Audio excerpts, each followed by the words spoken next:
In 1944, ordinary Americans did something extraordinary. They grew nearly 40% of the nation's food supply in their own backyards, schoolyards, and city lots.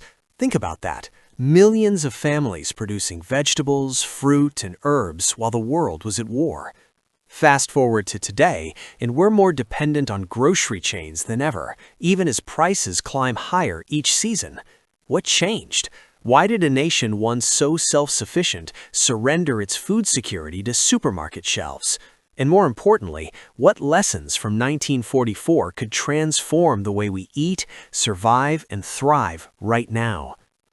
The year is 1944. The world is at war, and America is stretched thin.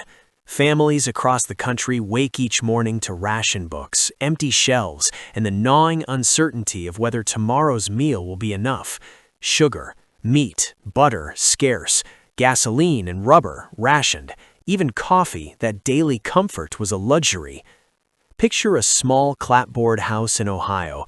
The soil in the backyard is dark and damp from spring rain.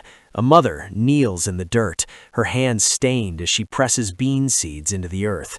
Beside her, two children tug at weeds, their laughter mixing with the distant hum of a train carrying soldiers east. Their father, still in uniform, has just returned from a long shift at the factory where he builds the machines of war. He joins them, stooping low to stake tomatoes, his shoulders heavy but his spirit lifted by the sight of green shoots pushing through the soil. This was not a hobby, it was survival. Across the nation, families transformed lawns into rows of carrots, spinach, and cabbage. City parks became patchwork gardens. Schoolyards sprouted beans and squash. Even the White House lawn was dug up for food. These victory gardens were more than plots of vegetables. They were symbols of resilience, unity, and hope. Imagine walking down a neighborhood street in 1944. Instead of manicured grass, you see rows of corn swaying in the breeze, trellises heavy with peas, and sunflowers towering above fences. The air smells of fresh earth and compost, mingled with the smoke of coal stoves.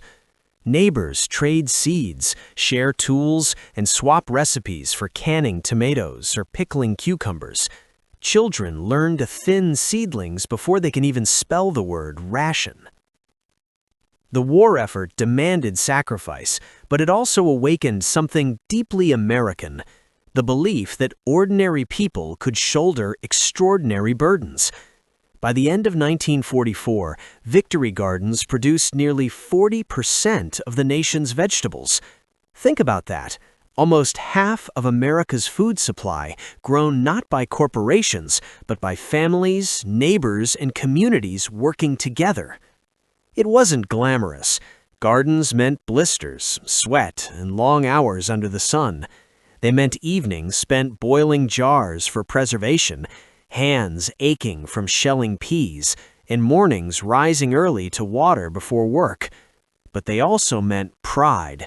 Each jar of beans lined up on a pantry shelf was a quiet victory.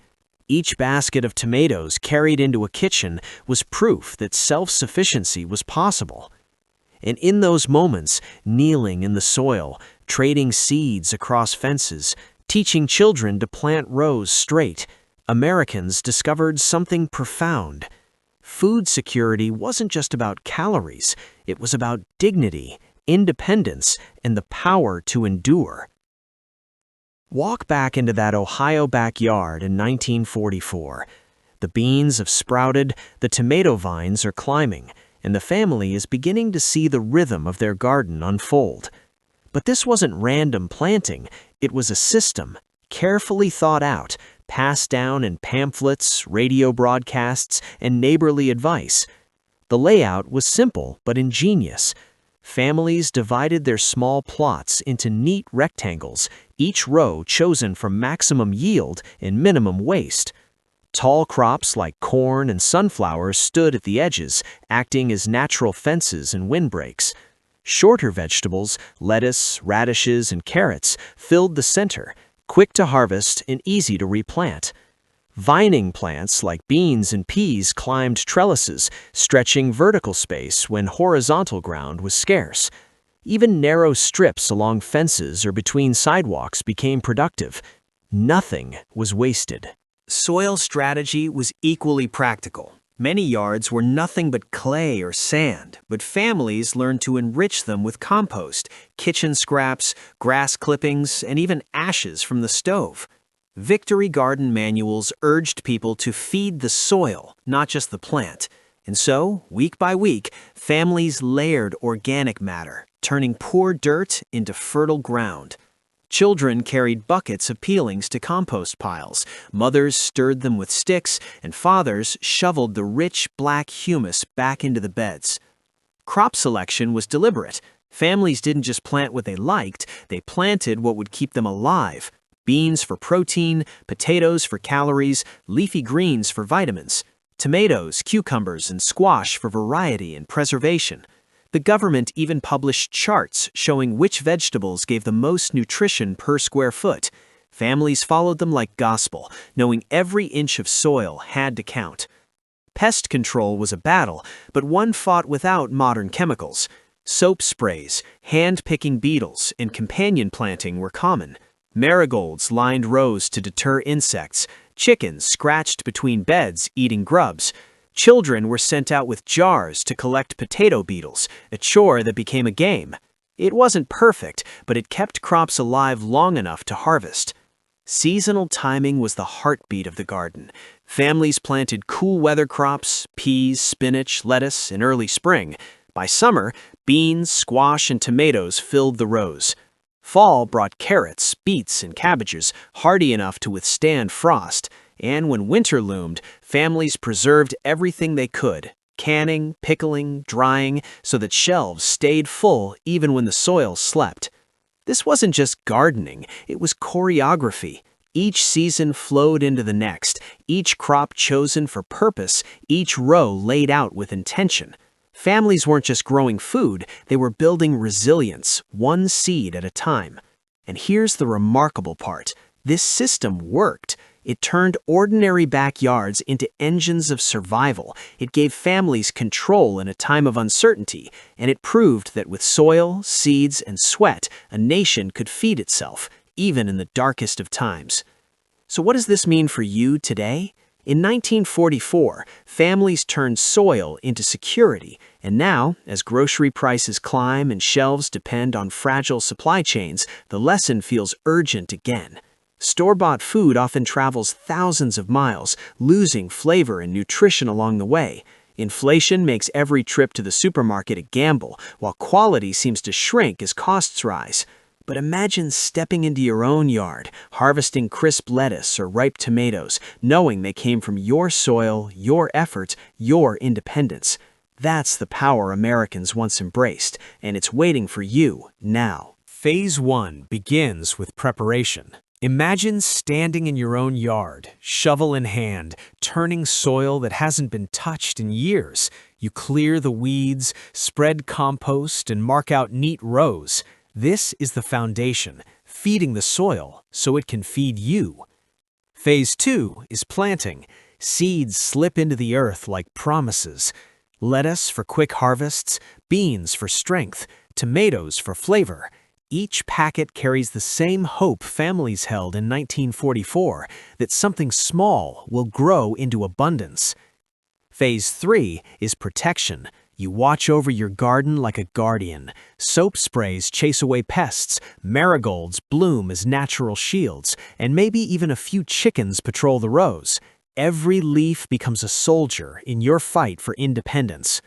Phase 4 is harvest. The moment arrives when baskets overflow with cucumbers, carrots, and corn. You carry them inside, proud, just as families once did when their victory gardens fed not only their tables, but their spirits. Phase 5 is storage, winter survival. Jars line the shelves, gleaming with preserved tomatoes and beans. Each one is a quiet victory, proof that your labor has carried you beyond the season into resilience. Modern gardeners often fall into traps their 1940s counterparts avoided. First, they chase exotic crops instead of focusing on reliable staples, forgetting that beans and potatoes fed families, not pineapples. Second, they rely too heavily on chemical fertilizers, while victory gardeners built soil naturally with compost. Third, they treat gardening as seasonal decor, planting late and harvesting little, while wartime families followed strict timing to maximize yield. The old approach was practical, disciplined, and rooted in survival. Today, remembering those lessons can mean the difference between a hobby garden and true independence. Now, slow down. Picture yourself stepping into your backyard. The air is warm and rows of greens stretch before you. Tomatoes hang heavy on the vine, cucumbers spill from baskets, and carrots pull easily from rich soil. You carry them inside, lay them on the counter, and realize your grocery bill is shrunk. Your family eats crisp, fresh food that you grew with your own hands. Confidence replaces worry. Independence replaces dependency. This is not just a garden.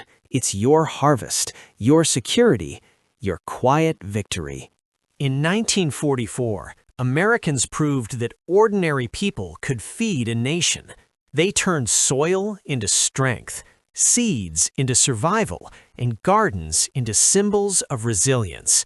Today, the challenges are different, but the lesson is timeless. Self-reliance is still possible.